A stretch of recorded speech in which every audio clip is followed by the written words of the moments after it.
पवित्रं पवित्रं पनाशरं पदा हरदेन दीन धनलक्ष्मी कुंसुकदं पदा जपाकुतमांगाशंगाशवेन महरं धर्मापक्रमणदोषनिवाकरम् त्रयर्वदेयादिर्जोरयदुमधुमाधुर्मचनेको जयदेहदय जवदरद प्रजातत्रन्देवी ब्रह्मा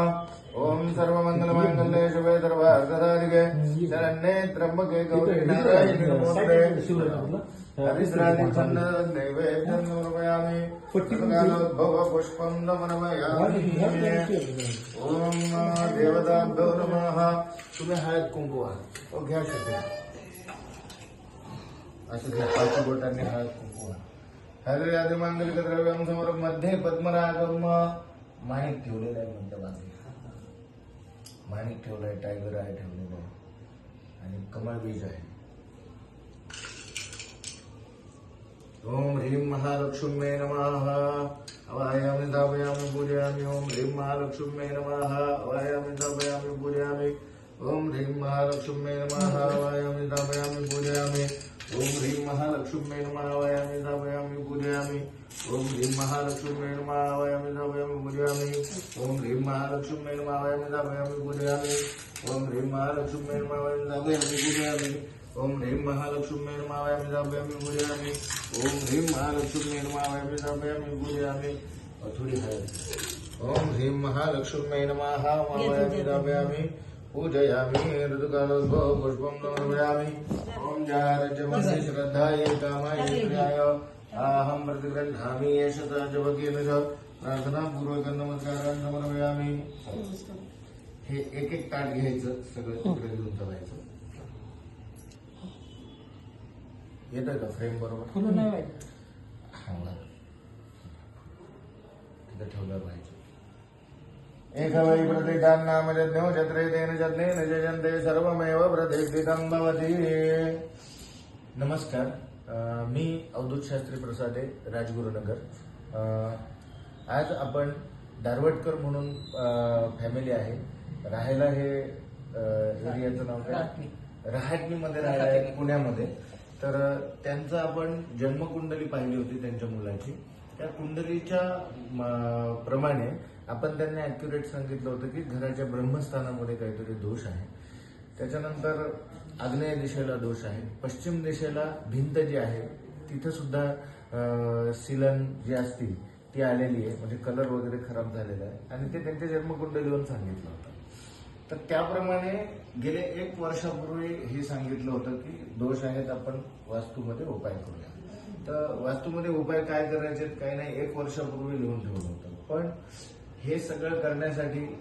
शुभ गोष्टी घडायला नेहमी आयुष्यामध्ये वेळ लागतो वाईट गोष्ट फार पटकन घडते पण चांगल्या गोष्टी घडायला आयुष्यामध्ये वेळ लागतो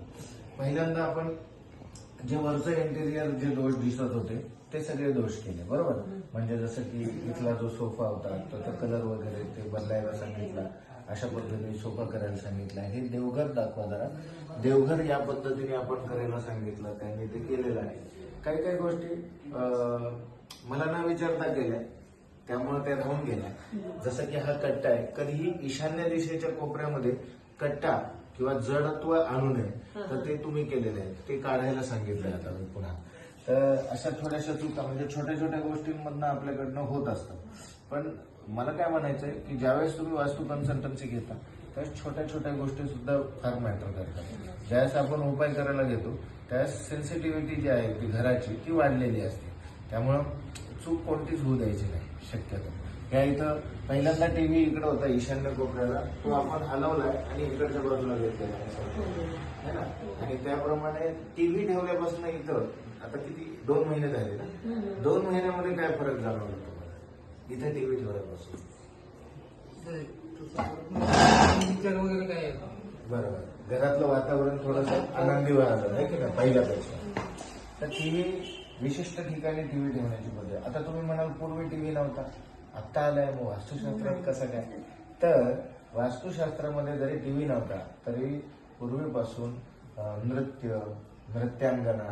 हे ना याच्यासाठी झोन ठरलेले आहे बरोबर ना त्यामुळे नृत्य वगैरे इंद्राच्या अंडर येणारी जी पददेवता आहे तर तिथं टीव्ही वगैरे ठेवलेला जास्त चांगला असतो तर आता सगळ्यात महत्वाची गोष्ट म्हणजे आपण शक्यतो वास्तूमध्ये ब्रह्मस्थानात कधीच उपाय करत नाही पण आज का करावा लागतो? कारण आपल्या घराच्या एक्झॅक्ट ब्रह्मस्थानामध्ये टॉयलेट येत होतं. मग ते टॉयलेट काढलं आपण आणि आता त्या ठिकाणी आपण वास्तूतल्या ज्या देवता आहेत याच्यावरती जप वगैरे करून आणलेला आहे, नाही का? पद्म प्लेट म्हणतात त्याला, स्वस्तिक म्हणतात. तर कॉपरचं पण आहे आणि ह्याचं पण आहे. तर नॉर्मल उपाय करून जास्तीत जास्त पॉझिटिव्हिटी कशी तयार करायची त्या दृष्टिकोनातून हे रत्न ते आतली निगेटिव्हिटी जाण्याकरता हे अमेथिस्टचे स्टोन आहेत. हे पाचीच्या जागी आपण या ठिकाणी हे ग्रीन कलरचे स्टोन वापरलेले आहेत. शुक्रासाठी म्हणून आपण हे व्हाईट कलरचे स्टोन वापरलेले आहेत. त्याच्यानंतर मंगळासाठी पण थोडंसं मिक्स असलेलं, एकदम डार्क मंगळ आपल्याला नकोय, सॉफ्ट मंगळ असायला पाहिजे. ते तुमच्या कुंडलीच्या अनुसरून आपण सॉफ्ट मधलं हे घेतलेलं आहे. त्यानंतर गुरु आपल्याला डार्क चालतो म्हणून इथं येलो कलरचे गुरुचे आणलेले आहेत. आणि याच्या व्यतिरिक्त तुम्हाला ब्रह्मस्थानामध्ये ते जे उपाय सांगितले की कुठली माती आणायची आणि ती टाकायची, ती पण टाकायची, म्हणजे आपण पूर्ण जमिनीपासून वास्तूतला दोष जो आहे तो काढतोय. खड्डा खाल्लेलाच आहे. गाईचं गोमूत्र, शेण पवित्र आपण त्या ठिकाणी टाकून पूर्ण निगेटिव्हिटी या ठिकाणची काढणार आहोत. आणि अशा पद्धतीने आपण आता हा उपाय करणार. याची प्रतिष्ठापना असते, मंत्र असतात, त्या पद्धतीने आता आपण करणार आहोत. घ्या एक